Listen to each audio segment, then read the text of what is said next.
중심으로 기도의 종착역은 사랑이다 라는 제목으로 말씀을 나누기를 원합니다. 우리 옆 사람과 한번 인사하고 말씀을 나누겠습니다.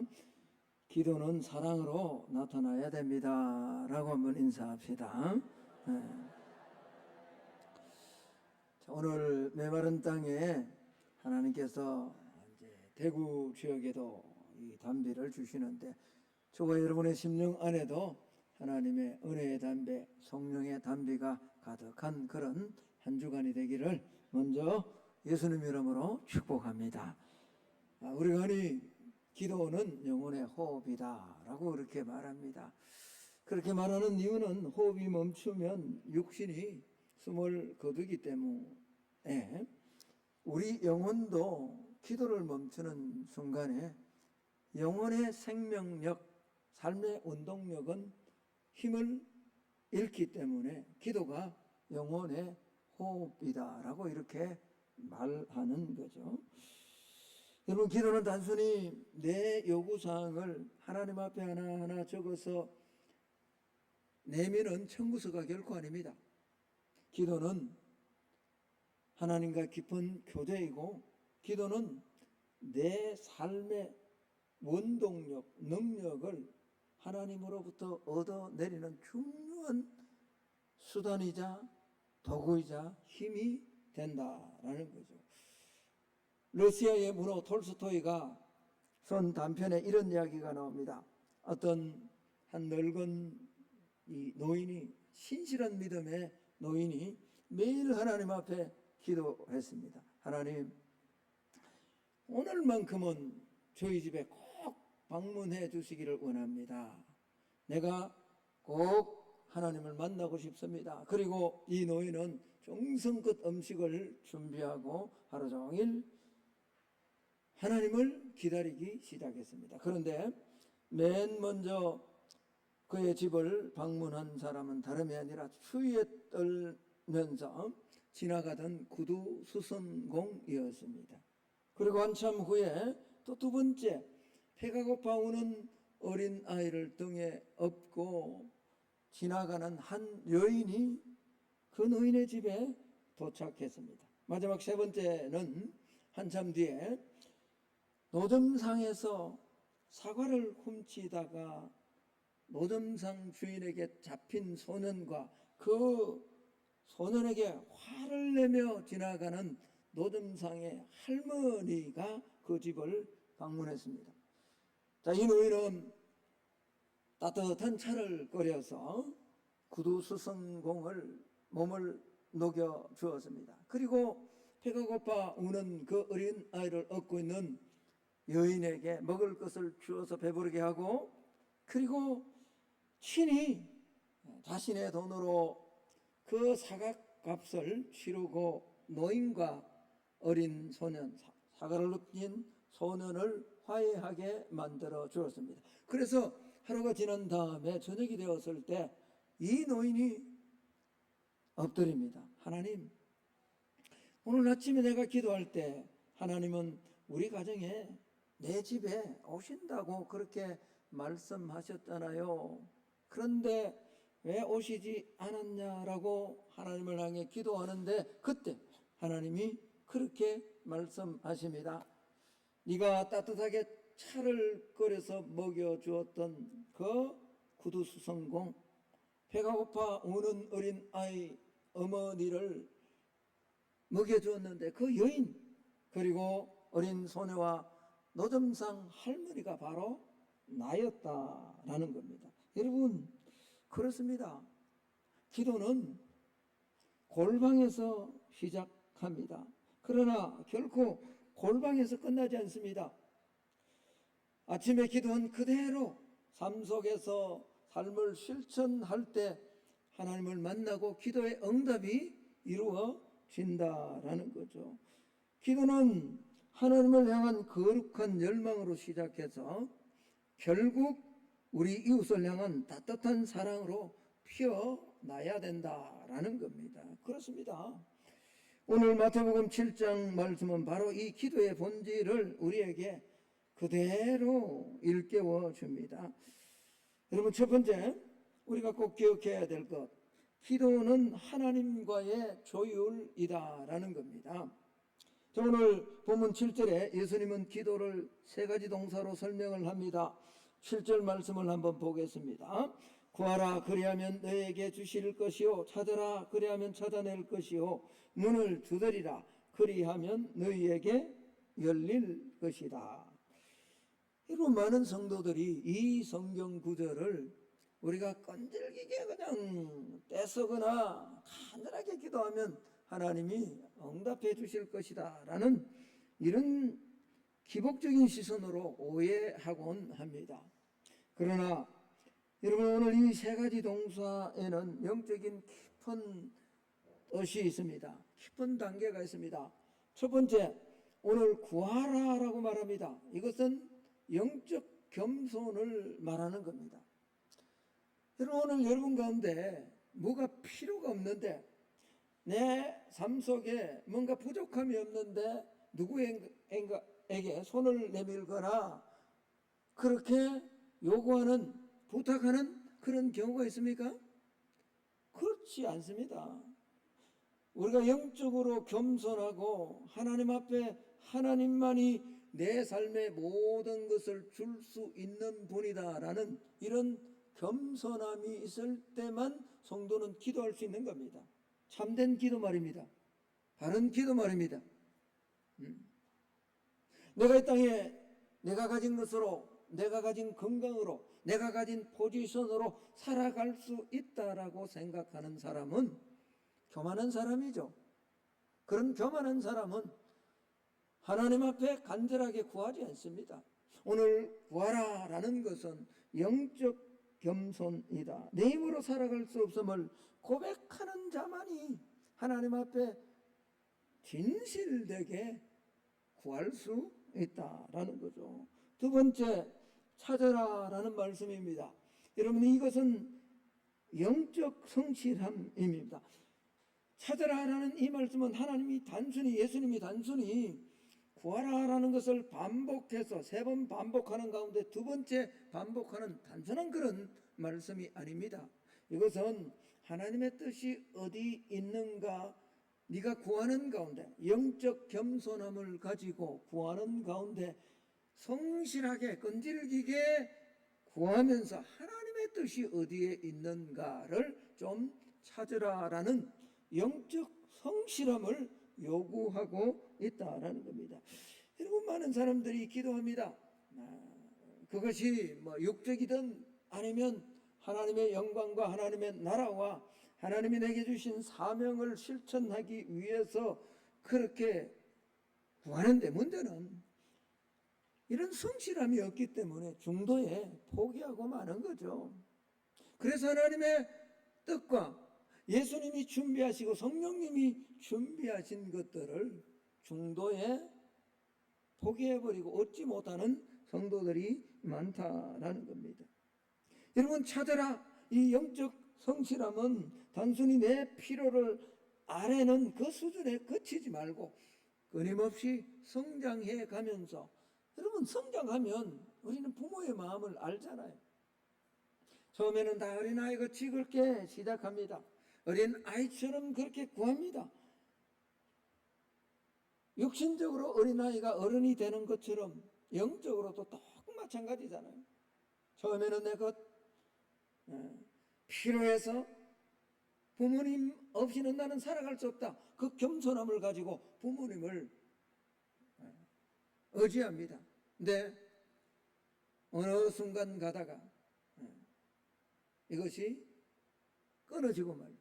그러면 진짜로 하나님이 원하시는 성숙한 성도의 모습의 자리에까지 나아가지 못한다라는 거죠. 그래서 구하라, 영적 겸손함을 가지고 하나님만이 내 삶의 원동력이 됩니다라고 고백했다면 영적 성실함을 가지고 단순히 내 필요만이 아니라 하나님의 원하신 뜻이 어디에 있는가까지 나아가기를 주님은 말씀하고 있는 겁니다. 마지막, 오늘 세 번째, 구하라, 찾아라, 두드리라 말씀합니다. 여러분, 이것은 열릴 때까지 포기하지 않는 영적 신뢰입니다. 신뢰. 여러분 그렇죠? 누군가를 내가 정말로 믿는다면, 신뢰한다면 살다가 내가 원하는 것, 내가 바라는 것, 내가 요구하는 것 중간에 포기하지 않습니다. 진짜 신뢰하고 진짜 믿는다면 끝까지 따라가는 거죠. 응답이 더딘 것처럼 보일지라도 하나님의 선하심을 믿고 계속해서 은혜의 문을 두드리는 겁니다. 결국 여러분, 기도가 뭡니까? 내 욕망을 하나님께 관철시키는 주문이 아니라, 기도는 내 뜻을 하늘에 관철시키는 것이 아니라 하나님의 뜻에 나를 조율하는 과정이다라는 겁니다. 여러분, 우리가 문을 계속 두드리는 진짜 이유는 그 문을 딱 열어주면 그 뒤에 있는 보물 살짝 가지고 그냥 도망치려고 그렇게 문을 두드립니까? 그래서 구하고 찾고 두드립니까? 아니잖아요.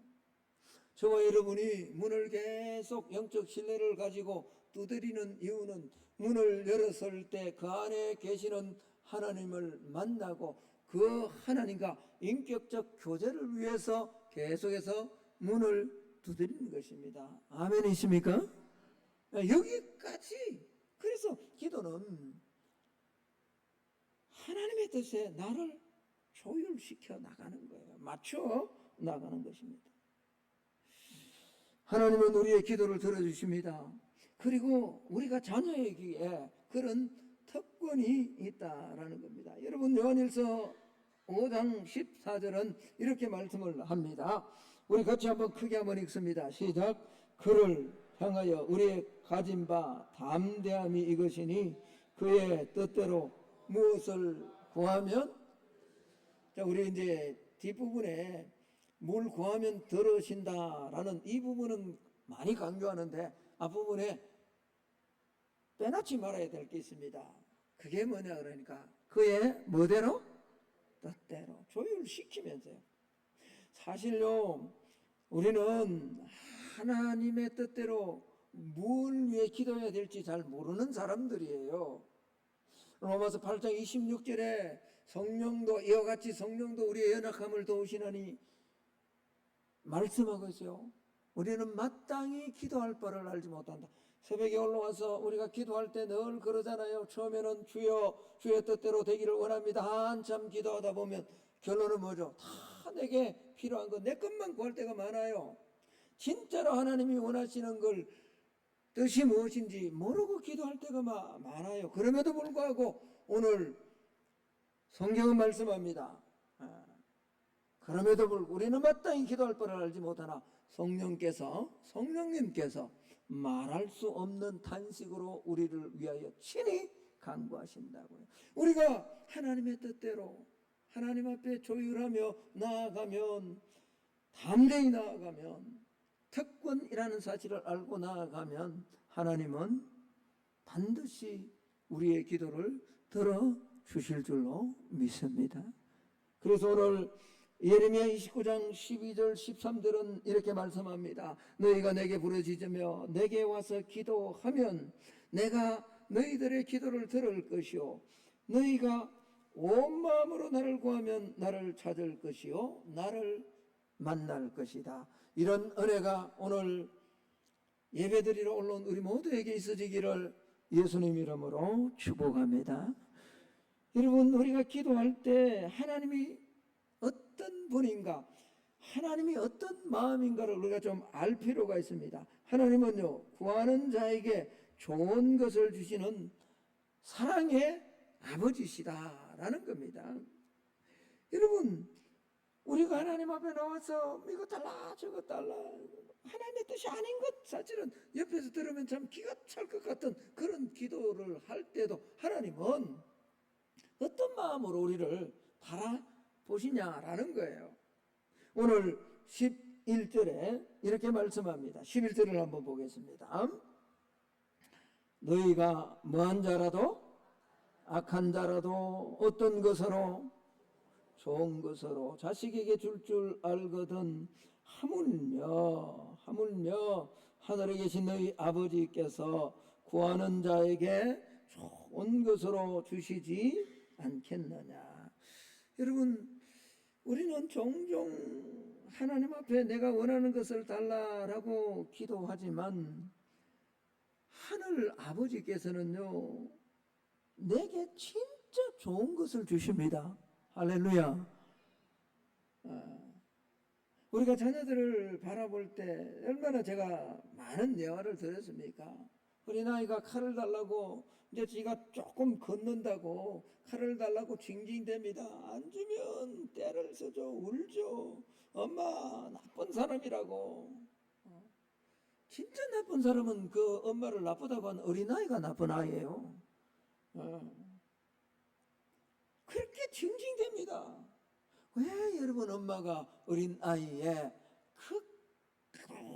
정말 갖지 않으면 안 될 것 같은 모든 것을 포기할 것 같은 그 어린아이에게 주지 않을까요? 다 알잖아 우리는요.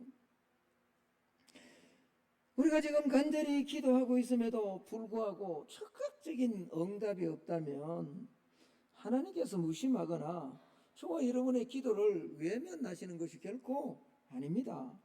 더 좋은 때를 기다리시고 혹은 내가 원하는 그것이 지금은 좋게 보일지 모르지만 내 삶에 특별히 내 신앙에 내 영혼에 해가 되는 독이 될 수 있기 때문에 하나님은 기다리라고 하시고 때로는 거절하시는 거예요. 한번 따라 할까요? 하나님의 시간은 완벽하십니다. 믿으시기를 바랍니다. 우리는 우리 자녀들이 좋은 직장, 멋진 직장 구하기를 원합니다. 그렇지 않은 부모가 어딘다고요? 내 자녀가 적당한 때에 결혼하기를 원합니다. 여러분 그렇지 않은 부모가 어딘다고요?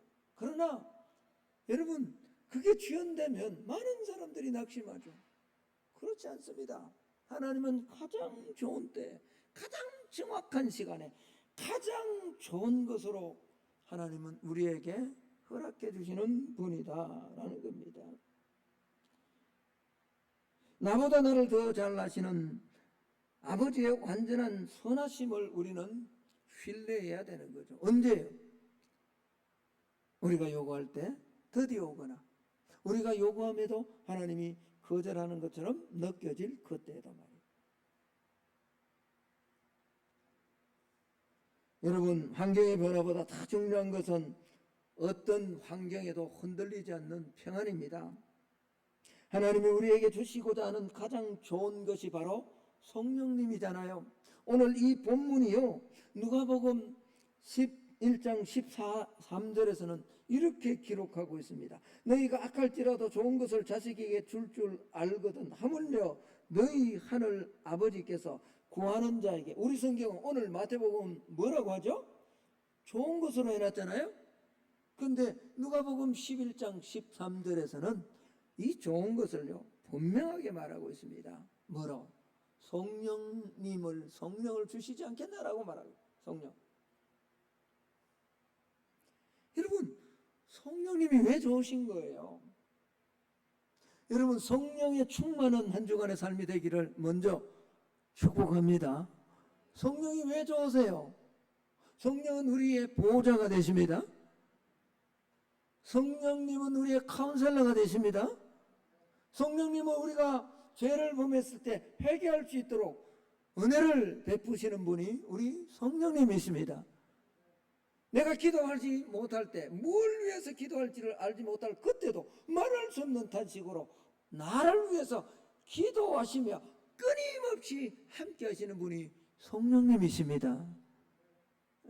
그래서 오늘 하나님은 하나님께서 구하는, 하나님께 간절히 구하는 그에게 성령을 선물로 주시지 않겠나라고.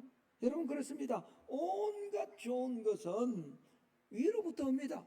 하나님께로부터 옵니다. 그것이 하나님의 마음이라는 거죠. 자, 야고보서 1장 17절 말씀을 한번 보겠습니다. 제가 읽습니다. 온갖 좋은 은사와 온전한 선물이 다 위로부터 빛들의 누구로부터요? 하나님은요 우리가 왜 안 주시냐? 하나님 왜 거절하시냐? 왜 우리를 이렇게 힘들게 하냐? 왜 이런 어려운 환경을 계속 주느냐? 라고 하는 그때도 가장 온전하고 가장 좋은 것으로 우리 눈에 보일 때 그게 안 좋게 보일 뿐이죠. 그는 변함도 없으시고 회전하는 그림자도 어제나 오늘이나 영원토록 동일한 모습으로 우리를 사랑하시는 분이 우리가 기도하고 우리가 신뢰하고 우리가 영적 성실함을 가지고 찾는 하나님이시다라는 거죠. 그런데 여러분, 오늘 예수님은 구하라 찾으라 두드리라, 그리고 너희가 악한 자라도 자식에게 좋은 것을 줄 알거든 하물며 하늘에 계신 네 아버지께서 성령을 좋은 것을 주시지 않겠냐라고 하신 예수님께서 오늘 이 본문의 결론을요, 우리가 흔히 이야기하는 황금률로 끝내고 있습니다. 기도의 종착역이 어디에 있느냐? 사랑의 실천에 있다라는 겁니다. 자, 오늘 예수님은 기도에 관한 말씀을 하시다가 12절에 중요한 말씀합니다. 우리가 흔히 아는 황금률입니다. 같이 한번 읽읍시다. 시작. 그러므로 무엇이든지 남에게 대접을 받고자 하는 대로 너희도 남을 대접하라. 이것이 율법이요 선지. 이것이 율법. 아니, 기도에 대해서 가르치신 예수님께서 왜 갑자기 이웃과의 관계와 윤리적인 지침, 이 말씀을 하시는가? 그건 다름이 아니라 오늘 설교의 제목입니다. 기도의 종착역은 어디라고요? 무슨 말이냐? 우리가 기도한 것은 반드시 삶으로 사람에게 드러나야 된다라는 겁니다. 하나님께 최고의 대접, 또 피할 데 없는 구원의 은혜와 응답을 받은 성도는요, 그 사랑을 반드시 이웃에게 흘려 보내야 된다라는 겁니다. 그렇습니다. 수직적으로 하나님과 통했다면 수평적으로 사람과의 관계 속에서 거룩한 증거가 나타나야 됩니다. 그래서 요한 사도는 요한일서 4장 20절에 우리에게 분명하게 말씀을 합니다. 누구든지 하나님을 사랑하노라 하고 그 형제를 미워하면 이는 거짓말하는 자니 보는 바 형제를 사랑하지 아니하는 자는 보지 못하는 바 하나님을 사랑할 수 있다 없다? 없다. 여러분, 하나님은 보이지 않습니다. 그러나 그 하나님은 오늘 가난한 수성공으로, 배고픈 어린 아기를 아는 여인으로, 서로 갈등하고 싸우는 소년과 할머니의 모습으로 오늘 우리의 삶 가운데 찾아오시는 겁니다. 그래서 보는 바 형제를 사랑하지 않고는 보지 못하는 하나님을 사랑한다라고 말하는 것은 뭐라고요? 거짓말입니다. 거짓말. 옆에 있는 내 아내, 나와 함께 생활하는 내 자녀, 우리 주변에 있는 구역원들, 함께 신앙생활하는 우리 교인들 용서하지 못하고 사랑하지 못하고 이해하지 못하고 하나님 사랑합니다, 그렇게 기도하는 거 그 기도가 아니라는 말이죠. 그건 반드시 형제의 사랑으로 연결되어져야 된다라는 겁니다. 그렇습니다. 기도는, 진짜 기도는 무릎을 꿇을 때 시작해서요, 무릎을 펴고 일어나는 순간부터 삶으로 나타나줘야 된다. 그래서 갈라디아서 5장 14절은 이렇게 말씀합니다. 우리 크게 한번 읽어봅시다. 같이 한번 크게 읽습니다. 시작. 온 율법은 내 이웃 사랑하기를 내 자신같이 하라 하신 한 말씀에서 이루어졌다. 이웃을 사랑하면 오늘 율법과 선지자의 강령이다라고 말하는 것처럼 거기서 다 이루어진다라는 겁니다. 사랑하는 성도 여러분, 오늘 저와 여러분은 무엇을 찾아 두드리고 있습니까? 하나님은 이미 준비하시고 주실 것을 마치셨는지 모릅니다. 그러므로 여러분, 이번 한 주간 기도하며 내 기도가 내 삶의 현장에서 드러나는 이런 실천으로 연결되어지는 은혜가 있기를 예수님 이름으로 축복합니다. 가정으로 돌아가서 작은 것부터 하나씩 조금씩 변화시켜 나가야 됩니다. 마지막으로 이야기 하나 나누고 설교를 맺을까 합니다. 19세기 1800년대 말에 영국의 사회개혁가였던 앤서니 애슐리 쿠퍼라는 백작이 있었습니다. 이분은 아주 빈민가 가난한 자들을 위해서 또 어린 아이들 소외된 사람들을 위해서 일평생을 바쳤던 그런 분입니다. 어느 날 추운 겨울에 이 앤슬리 쿠퍼 경이 빈민가 길거리에서 추위에 떨며 구걸하는 한 소년을 만났습니다. 그래서 이 소년에게 자기의 외투를 이렇게 벗어주면서 손을 잡고 그렇게 이야기를 했습니다. 내가 너를 위해서 하나님 앞에 꼭 기도하겠다라고 이야기를 했습니다. 이때 이 소년이 그렇게 이야기합니다. 신사 어르신, 나를 위해서 기도하는 것도 참 감사하지만 진짜 감사한 것은 오늘 당신이 벗어서 내게 준 이 겉옷이 기도만큼, 아니 기도보다 더 중요한 것 같습니다. 여러분, 이 말에 깨달음을 받은 그가 더 남은 여생을 실천하며 가난한 자들을 돕는 그 일에 일평생을 보내었다라는 겁니다.